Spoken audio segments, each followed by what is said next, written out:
Russian writer Alexander Pushkin once said, "The illusion which exalts us is dearer to us than 10,000 truths." If Pushkin had lived in the 20th century, he would have had a heyday browsing through UFO literature. In this strange world, where faith is often more important than knowledge, swindlers abound.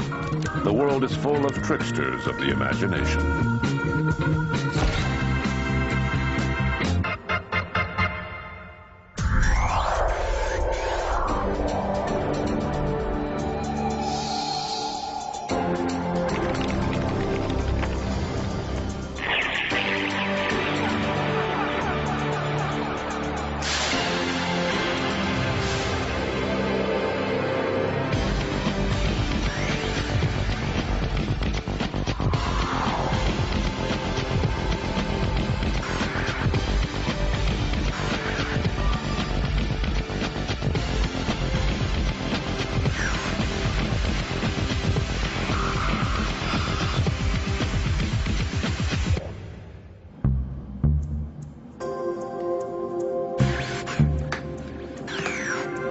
Since the early 1950s, a rumor has persisted in UFO circles that one or more flying saucers crashed in one of the largest American deserts, in Arizona, New Mexico, or Utah.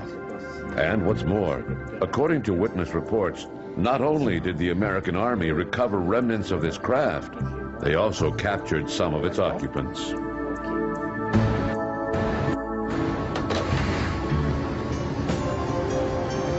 Despite the Army's silence, the mystery has lingered year after year.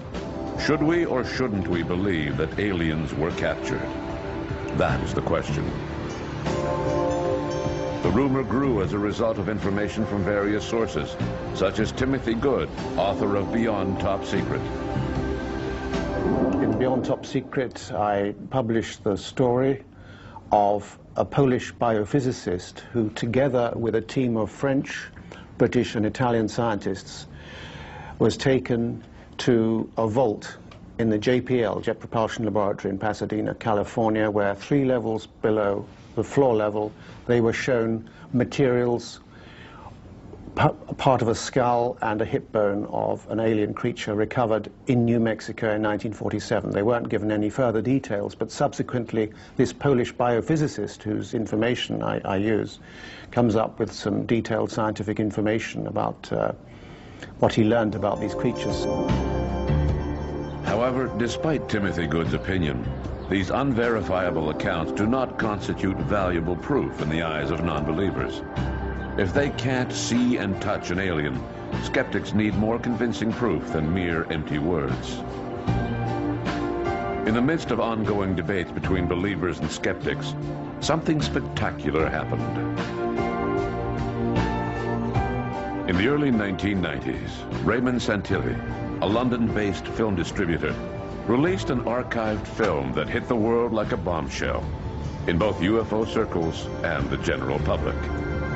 In the sort of early 1990s, a film came to light, brought to the public by a chap called Ray Santilli, who effectively said that he had purchased canisters of film from someone in America who had shot them back in the 40s, and that what effectively they revealed was the autopsy of a captured alien at Roswell or at some similar sort of event, and you see the eyelids being removed and you see bits of the body being looked at and so on. And either, I mean, it has the merit of one thing. Either that is a genuine alien autopsy or it's a fake. There's no argument that this could be some kind of mistake, that it's something else or whatever else. It's either one or the other. As John Spencer said, the film Alien Autopsy fired up debates within the UFO community regarding authenticity of proof. Since verbal accounts of UFO sightings did not seem to be convincing enough proof, some believers decided to hark back to the old adage, a picture is worth 1,000 words.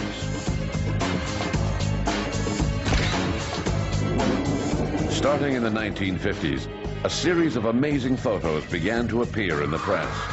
A photo that was supposed to depict an alien in charge of the controls of his spacecraft was dubbed Tomato Man because of the perfectly round shape of the head.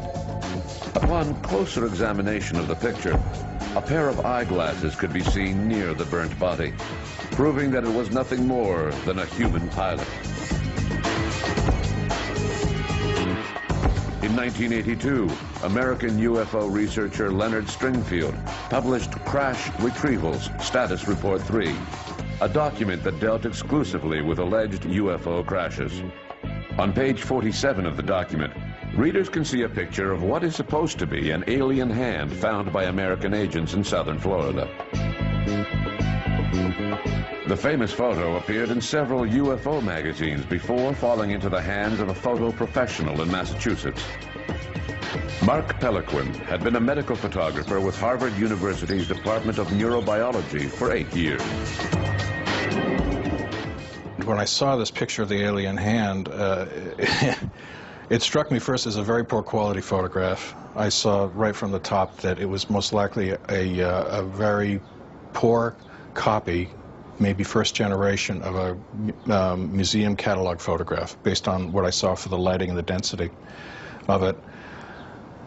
Curiously enough, it was about that time too when I saw an exhibit at the Peabody Museum at Harvard on showpieces from P.T. Barnum. And in there was an artifact that he touted around called the Mermaid. It had some obscure origin in the Philippines or something like that, but it was essentially, it was like a fish body with a monkey skull and these hands glued onto it, and the hands looked exactly like the alien hand. Harvard was kind enough to provide me with a photograph, which I sent to authorities who, the UFO authorities, whom I very much respect, and and the alien hand became no longer the alien hand. In the fall of 1990, newspapers published a photograph of what they claimed to be one of the aliens retrieved in Roswell, stating that the picture had been found in the archives of the deceased Dr. Felix Zago, an obscure Russian UFO specialist. A few months later, a second photograph appeared on the same subject, but much clearer than the first, raising wild speculation in UFO circles. Was it a leak within the Air Force, or a hoax orchestrated by information agencies? Although the origin of the first photo could not be confirmed, the origin of the second one could. In an article published in The Orbiter, American UFO researcher Jim Malesiuk said that he had obtained the photo from Canadian journalist Christian Page. The humanoid in the pictures was nothing more than a wax and latex figure on display in the early 1980s at the Strange World Pavilion, one of the few buildings still remaining from the 1967 Man and His World exhibition.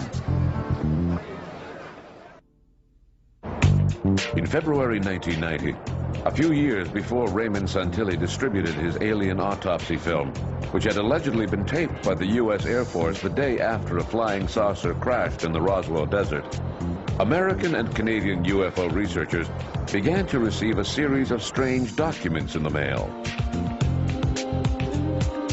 The anonymous author claimed that on November 4th, 1989, a flying object of unknown origin had been forced to make an emergency landing in the swamp outside of the small town of Carp, Ontario.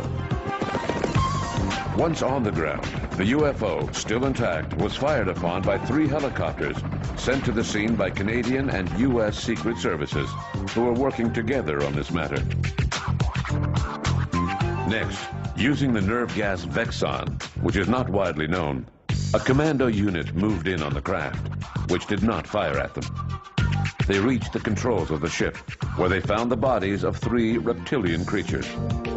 Pretending to be carrying out road work near the swamp, the Army discreetly moved the UFO to a secret government facility in Canada under the cover of night.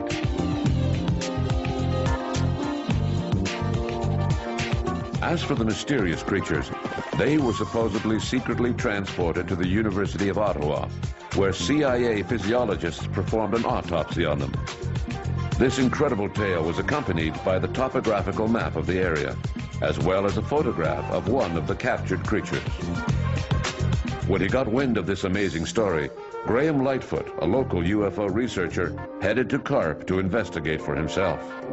I went to the area and on a Saturday, thinking people would be home, talked to 8 to 10 people, I just forget exactly, and asked them had they seen anything over the swamp.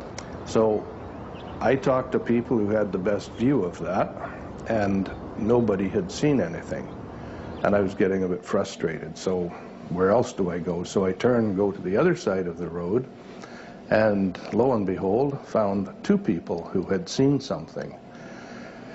One turned out to be the Labinex, and she told me that a bright light had been seen over the swamp, as bright as arc welding or electric welding at nighttime, and it was at such and such an angle from her house. Later on the same day, I was further down the road and found a younger lady who also told me she saw a bright light in the swamp behind her house, and disturbed the dogs. The light shone through their windows. So in talking to those people, they didn't know what it was. I didn't know what it was.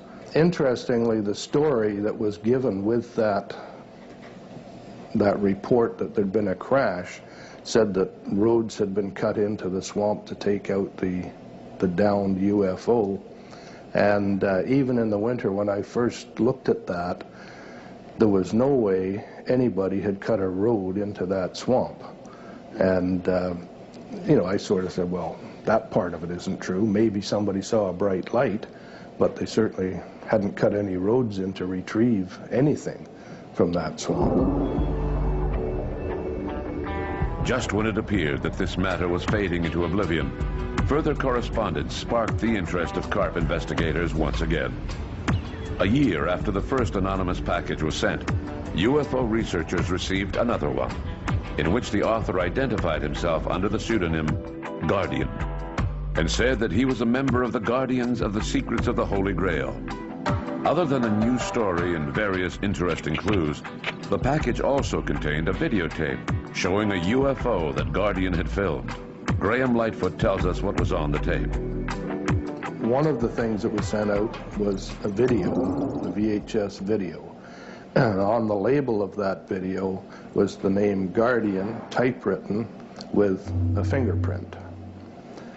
And that sort of indicated catch me if you can or whatever, but curious way to send something with no names. But the documents that came with that also referred to Guardian.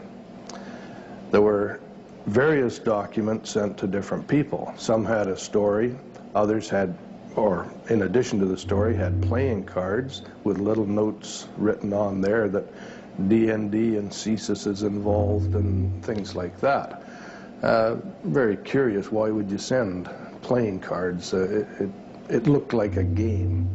The only thing that made any sense was the background map happened to be the same area of Mannion's Corners that the '89 crash had been written about. The videotape that Guardian had sent starts off with flares or some sort of red light, 4 of them, burning, nighttime picture. So it's totally black background with these 4 flares or red lights. And beside it, stationary, is a large, I'll say a large object. The only way you know there's anything there is the fact that it's illuminated from underneath, and it's a very, very bright, intense light.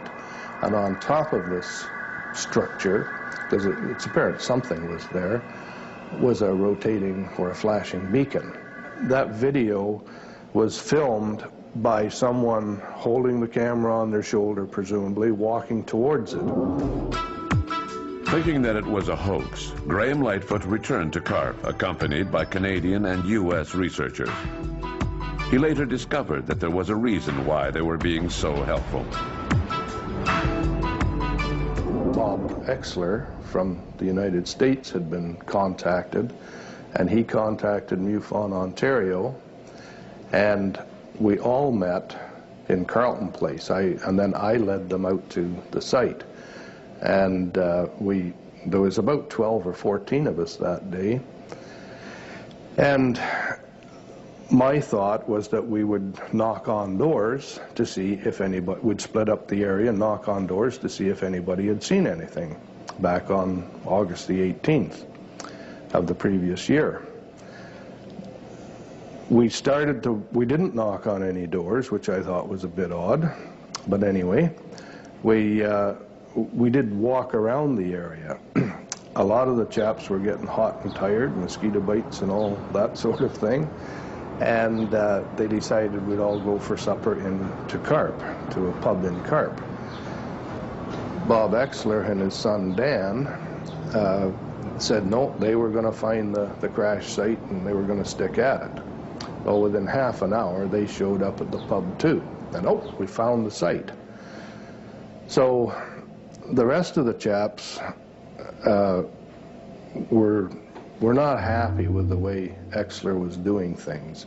He seemed to have all the answers, had found the site now, when nobody else even knew where to look for the site, and they more or less washed their hands of it and went home. On the other hand, I only live an hour away from that location, and I was curious enough to decide, well, I'm going to stick with it and see what's going on, see if we can find an answer. And since we had a, quote, expert from the U.S. here, let's see how an expert does it. And so we spent the next day going around the area, and I finally convinced Exler, let's go and talk to Labenex, because Diane Labeneck had seen the light from '89. I said, wouldn't it make sense to go and talk to her? Maybe she saw something. When we talked to the Labenex, and she told us that yes, she had seen this spaceship, she called it a ship repeatedly. She saw a fire in the grass, and yet it wasn't moving as it should if it was a grass fire. And then she saw a ship or spaceship land, which is what was in the Guardian video.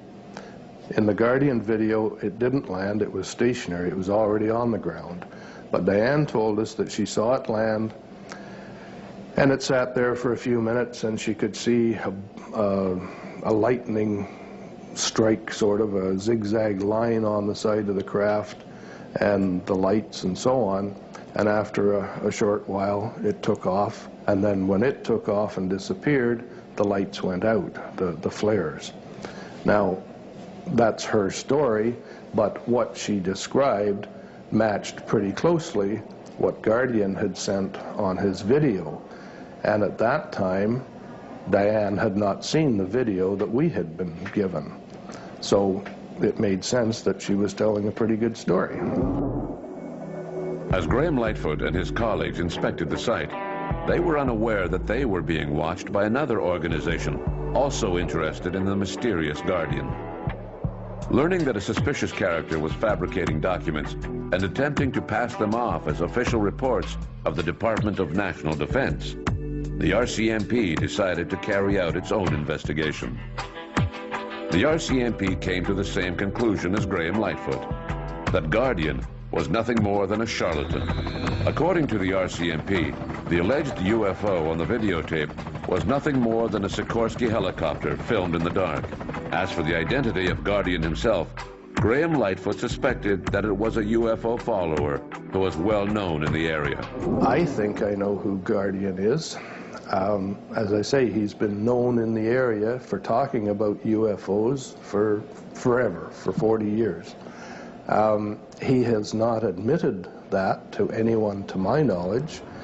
I have tried to see him. I've knocked on his door because I think I know who it is, but he won't even answer the door. So I think it was probably done as a game. When I say game, it was just fun. It was something to do. Can we do it? And looking at the video, I'd say they did a pretty good job.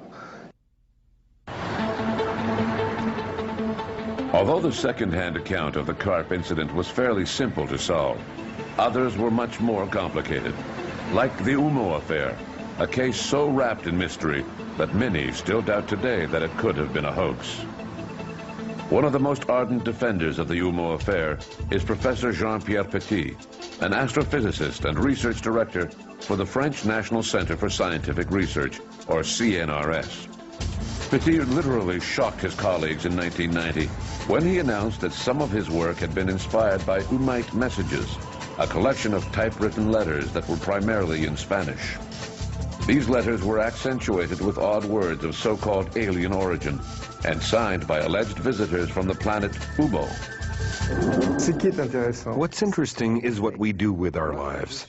I may be the only person interested in the subject of UFOs who published scientific articles in high-profile magazines about fluid mechanics, ionized gases, cosmology, and geometry. Through reflection, I was able to produce high-quality material. What's published in UFO magazines nowadays is completely different. And I'm telling you that I was very inspired by the UMO letters.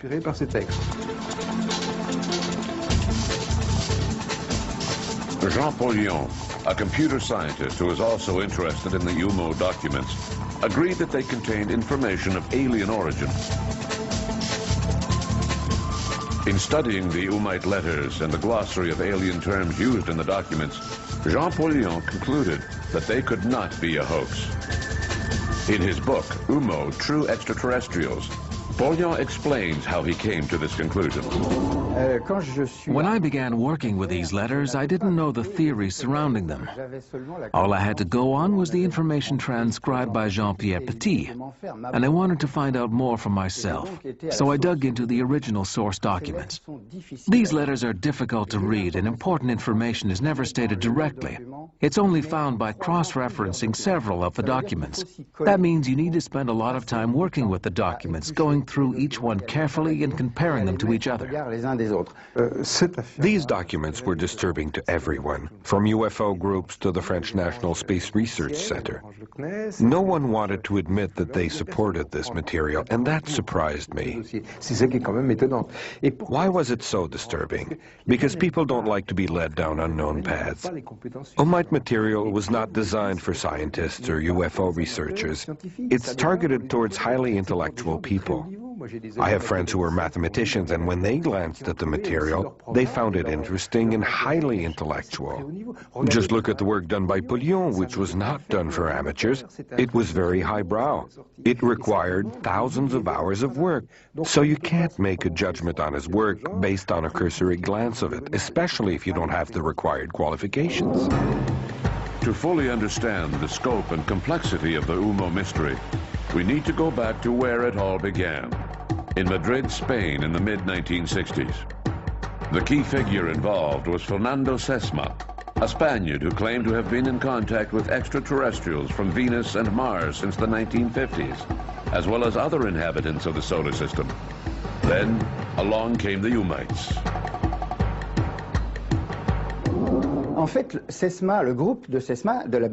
In actual fact, Sesma's group, the Happy Whale Club, existed long before the UMO mystery began. Sesma was interested in extraterrestrials and other esoteric subjects. A group of people would come to listen to him tell stories in the basement of a coffee shop in Madrid, where there was a huge smiling whale painted on the wall. Sesma was contacted by telephone on January 14, 1966. He then began receiving letters confirming the existence of UMO and letting him know that the next Umite craft would be landing in Aluche on February 6th, 3 weeks after the first mail delivery. The letters were sent to Sesma, who spoke about them and mixed up the contents of the letters. Supposedly, the Umites did not appreciate him mixing things up, so they intentionally began adding technical information to make him lose interest. Sesma was a dreamer, not a scientist. So a lot of the technical information was over his head. Once the letters began to be filled with equations, Sesma started to lose interest, but people were still coming to hear about them, like engineer Enrique Villagrasa, and Dr. Aguirre. These gentlemen and others began to receive the letters directly, and gradually they formed their own group, the famous Madrid group. They disassociated themselves from the Happy Whale Club, which continued to show interest in esoteric matters such as planets where butterflies laid eggs that hatched baby ducks. That's the sort of thing that SESMA cared about. After 2 to 3 years, they were no longer interested in UMO at all. In exchange for a modest sum, SESMA turned over all of his UMO documents to Farriols. The Umite mail packages, which bore an emblem resembling a letter of the Cyrillic alphabet, explained that they had been living on Earth since the 1950s. They were part of a scouting mission sent to Earth from a planet in the Virgo cluster, and the contents of the letters were designed to help advance humanity. The first Umite packages were received by Fernando Sesma in 1966. He received several dozen letters each year for many years. Over time, the Umites found other human contacts. Spanish, French, British, and even American representatives began receiving these odd packages. The last Umite correspondence was received in the mail in 1995.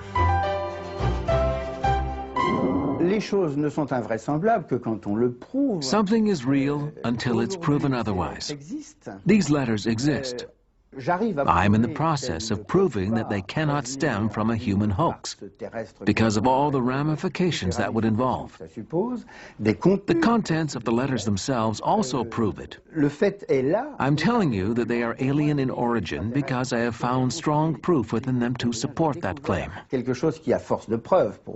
They contain 1,345 words and more than 400 expressions, more or less coherent, that correspond to a language system having a base of 18 elements. That's quite something. It's real. And these Umite reports contain scientific information that we have started to study on the internet. When I say we, I mean a study group that was created to review my work. This group now has more than 100 members throughout the world, primarily university students. Martin Castello co-authored The Star Conspiracy, an investigation into the UMO affair. She was surprised to find that this odd story seemed to circulate under a cloak of secrecy, even among university students. I was a science journalist working for Figaro, and I was in charge of the science page. I had to prepare an article on a scientist named Jean-Pierre Luminet, who had written about black holes. So I went to Meudon to see him.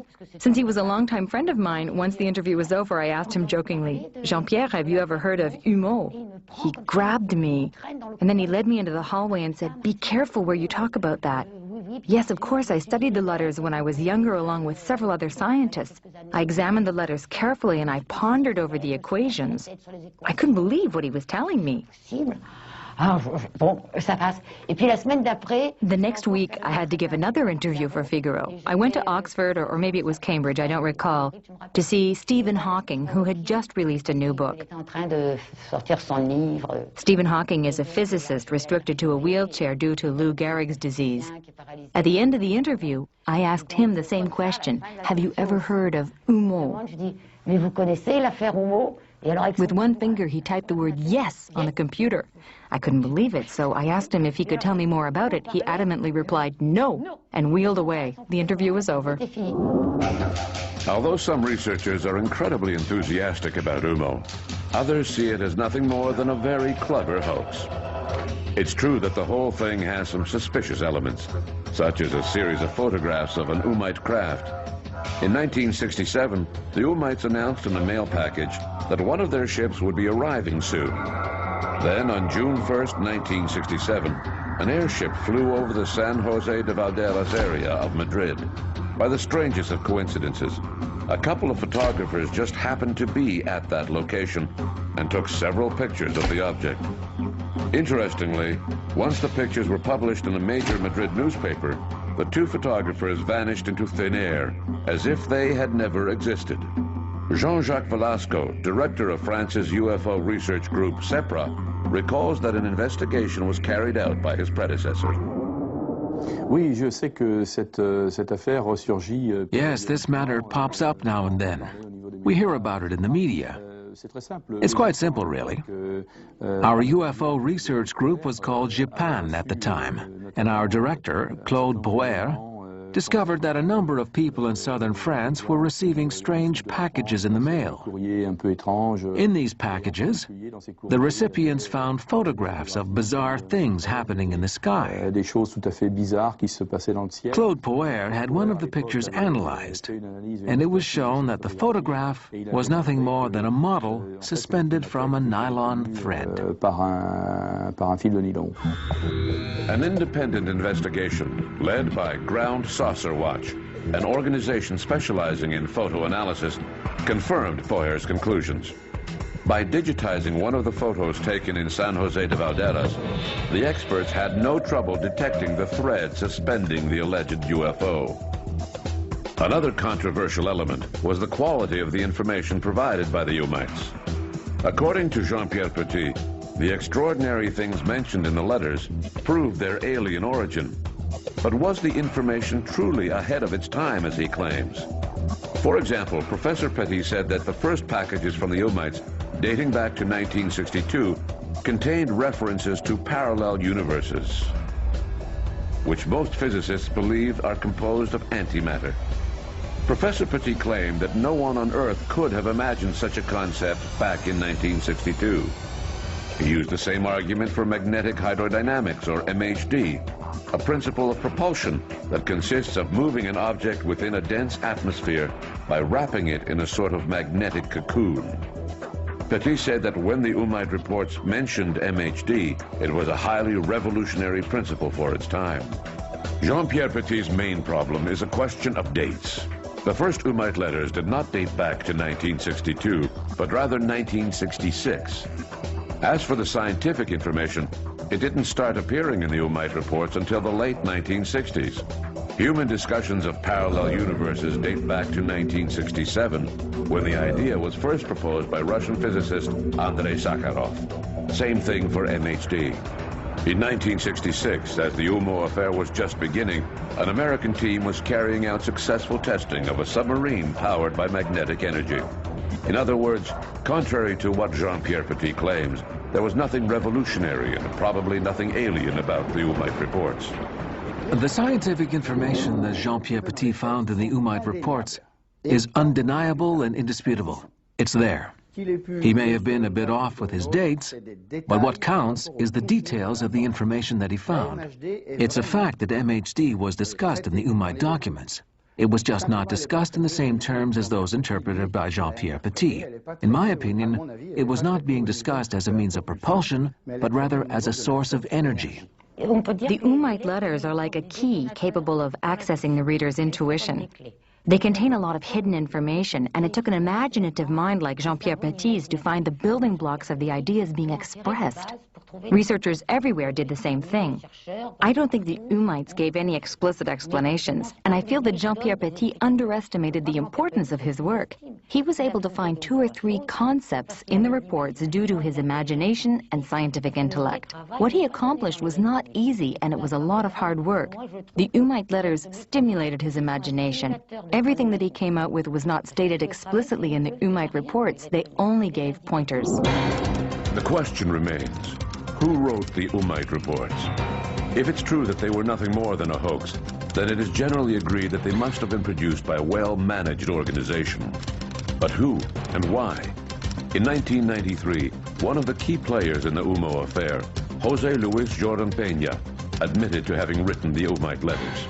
As an engineer, Peña had the knowledge required to have written these reports. But did he work alone, or did he have accomplices? Peña's confessions did not convince everyone, and especially not Professor Petit. Peña's confession came at a time when I'd just received a package in the mail from Saudi Arabia, signed by the Omites, proposing that we meet. Who knows if it would have come about or not, but it was aborted due to an error made by Fariols. That was when Peña began acting odd, saying all sorts of things, like the fact that he had written the Omite documents. I was at Rafael Fariol's house when he and Peña discussed the matter. They had known each other for about 20 years, and by announcing that he had written the documents, Peña had made Fariols look like a fool. So Fariols was very upset. You know how Spaniards can get when they're angry. That's when I heard Peña say to Fariols, "Don't be mad, Rafael. The Omites were the ones who told me to do it." Who are we to believe? Aliens flying on a craft suspended from a nylon thread, who order their agents to lie on their behalf to preserve their anonymity?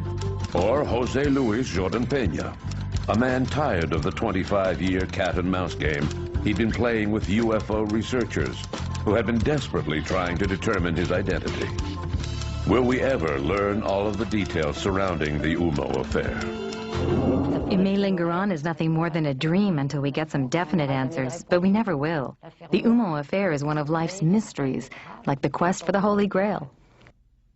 In the mid-1990s, Raymond Santilli, a London-based film distributor, publicly announced that he had just laid his hands on a film showing an alien autopsy.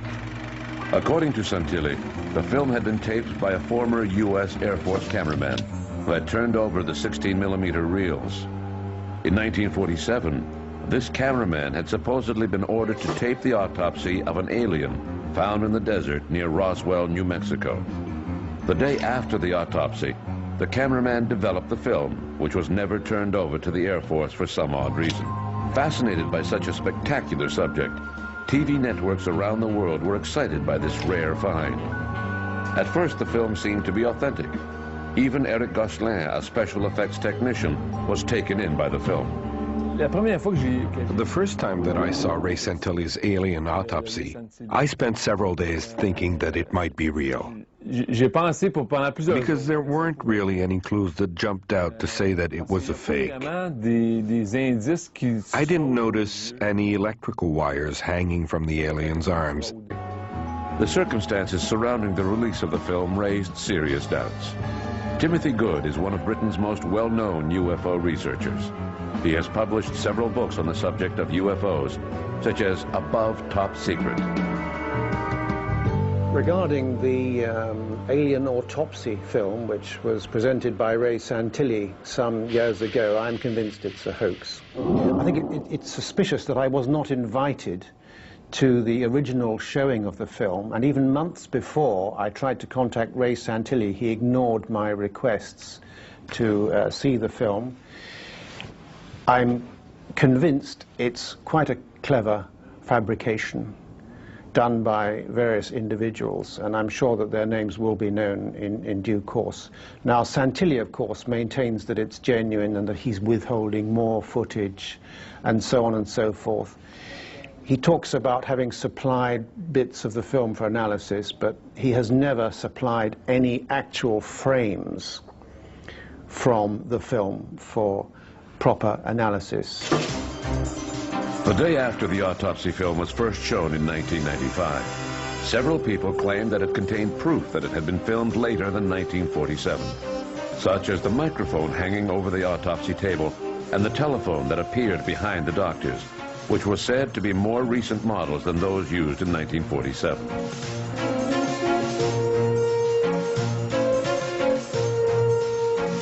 However, when we organized a private viewing at Bell Canada, technicians confirmed that the telephone was a 352, a commercial model used as early as 1941. As for the microphone, we checked with the technicians at Shore Brothers in Illinois, who advised us that the model in the film had been available on the market since 1942. In other words, there was no proof that the film had not been taped in 1947. Unable to prove that it was filmed later than 1947, analysts turned to a theory that it was possibly a clever trick, an argument countered by the exorbitant cost of such a production. Invited as an expert on a television program, Eric Gosselin said that he could prove this objection wrong. On the TV show, I was challenged to recreate the autopsy film, and I accepted the challenge. I created an alien that I had to open up an autopsy, as was done in the Santilli film. Eric Gosselin and his brother Carl produced a film whose sole purpose was to prove that Ray Santilli's alien autopsy could be recreated at a reasonable cost. Obviously, I didn't have $200,000 to $300,000 to invest in my production. On top of that, there was the question of when my version would be aired. I only had 2 weeks to put it all together. I managed to get it done within the 2 weeks for less than $2,000. Even though they proved that it was possible to produce something similar to Alien Autopsy at a reasonable cost, the Gosselin brothers in no way proved that Santilli's film was a fake. Further proof was still needed. Santilli was still keeping quiet about the identity of the person who had taped the film. Finally, after being bombarded with questions, the film distributor said that it had been created by Jack Barnett, a cameraman who had also taped initial testing of the atomic bomb south of Trinity, New Mexico. Research showed that only 2 cameramen were authorized to film those famous tests, and neither one of them fit the description given by Ray Santilli. The British producer also claimed that his film had been analyzed by the Kodak Film Company, who supposedly confirmed that it did indeed date back to 1947. There was something not quite right about this. We got in touch with Peter Nielsen, the person at Kodak's England office who had performed this alleged analysis. He wrote to us explaining that he never analyzed Santilli's film. However, he did admit to having studied a piece of film submitted by the British producer. It was a blank piece of celluloid used to hold the film on its reel. Based on the specific code appearing on this celluloid, Nielsen wrote that it was possible that it had been removed from a film dating back to 1947. He also cautioned that since it was void of any image, there was no way of proving that it had come from the autopsy film. Santilli distributes old American movies and could have easily taken this celluloid from any production dating back to 1947. No one has ever seen the actual film that the autopsy was taped on. Santilli generally shows the film on magnetic media, with the pretext that the original reels are safely locked in a vault. He is, however, more than happy to show people the metal cases in which he keeps the reels. One of them has a suspicious-looking label. Other than a few mundane markings, the label bears the official stamp of the American Department of Defense. This raises 2 points. Firstly, if the film was never turned over to the Air Force in the first place, then why does it bear their stamp? Secondly, upon checking with the National Archives office in Washington, D.C., it was discovered that this stamp was not made official by the U.S. President until October 1947, at least 4 months after the autopsy film was taped. A flaw in the film date had finally been found. John Spencer has written many books on UFOs, including an encyclopedia. For many years, he also headed the British UFO Research Association, or BUFORA, the largest UFO group in Great Britain. Now, I have to say that there is so much evidence that it's a fake that that's where my feeling is.